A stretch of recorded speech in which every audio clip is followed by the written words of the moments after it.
Country like India.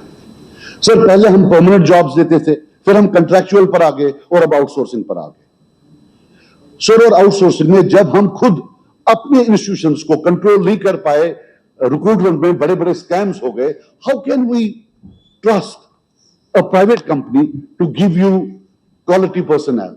और sir आपको भी पता है सर, जो ये ऑफिसर्स यहां हैं, परमानेंट ऑफिसर्स, जब ये पहले दिन आए शायद इनको नहीं पता था, आज ये एक्सपर्ट्स बन गए हैं। Government is about learning curves, hire and fire है, वो किसी को रख सकते हैं, सरकार कैसे चलेगी? और सर बहुत इंपॉर्टेंट सेक्टर्स हैं जो आपने आउटसोर्स किए हुए हैं।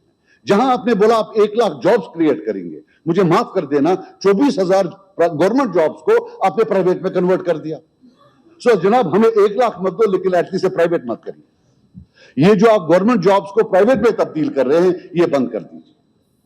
ये इकोनॉमिक डिजास्टर है और ये सोसाइटल डिजास्टर है। It will wreak havoc in the society. Sir मैं नहीं एक्सपेक्ट कर रहा था कि रातों रात सीएम साहब पैसा लाएं।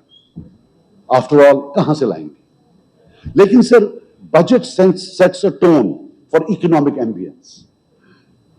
वेरी रिस्पेक्टफुली सर, वो यहां है नहीं, लेकिन इनके माध्यम से पूछता हूं, one thing which would attract investors, let's go to J&K, it's the next investment destination.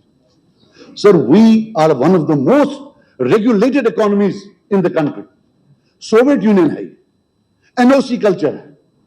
Sir मैं तनकीद नहीं करना चाहता, लेकिन सर एनओसी लाने से लोगों की कंबर टूट गई है।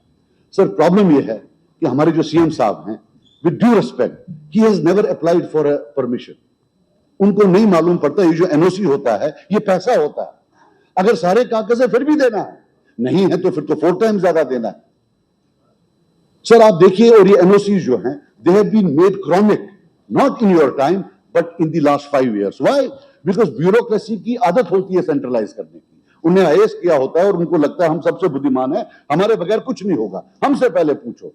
वो थे, आपको तो इलेक्ट किया है लोगों ने, और इसमें आपको राजभवन जाने की जरूरत नहीं, असेंबली आने की जरूरत नहीं, आप तो नीचे एक सीधा एग्जीक्यूटिव ऑर्डर निकालोगे, डू अवे विद दिस।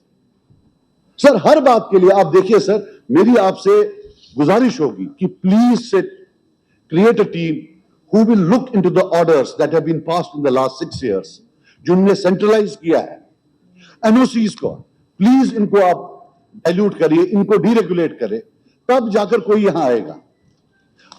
मुझे नहीं मालूम, लेकिन शायद उन्होंने अमेंड किया।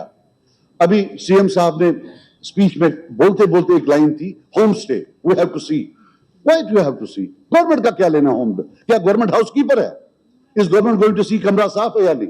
मार्केट फोर्सेस विल डिसाइड कि अगर होम स्टे अच्छा होगा अगली बार बंदा आएगा। गवर्नमेंट को कहां पता है कमरा साफ है कि नहीं, बाथरूम साफ है कि नहीं? You are basically giving handle to the government officials to go and demand something. Sir लोग बहुत तंग हैं, बिकॉज सर बहुत ज्यादा पिछले 5 साल में स्पेशली बहुत अच्छे काम भी हुए। ई ऑफिस आया है, बाकी चीजें हुई हैं, we have to give them credit. But sir एक चीज है, there has been a tendency to centralise, to highly regulate. We are a highly over regulated economy. वो मुझे अंदाजा था कि इसमें जो है वो ठीक करेंगे, वो नहीं हुआ। सर यही मेरी गुजारिशात थी, और इसके अलावा मुझे कोई ज्यादा चीजें बोलनी नहीं है।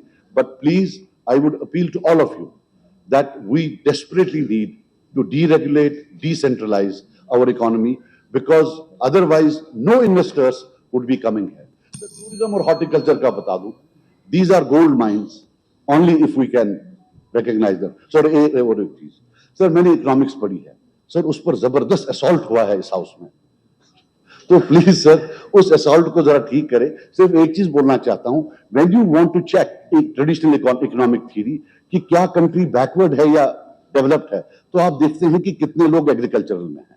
जितने ज्यादा हो मतलब हो गया कि उतना बैकवर्ड, जितने कम हो मींस उतना वो जो है हाई इनकम कंट्री। तो बच्चे कभी कभी हमारा सेशन देखते हैं, अल्लाह माफ करे अगर उन्होंने सवालों में वो जवाब लिखे, सवालों के बदले वो जवाब लिखे, तो वो तो बेचारे पास ही नहीं कभी होंगे। तो मुझे लगता है वो जरा थैंक यू मियां मेहर अली।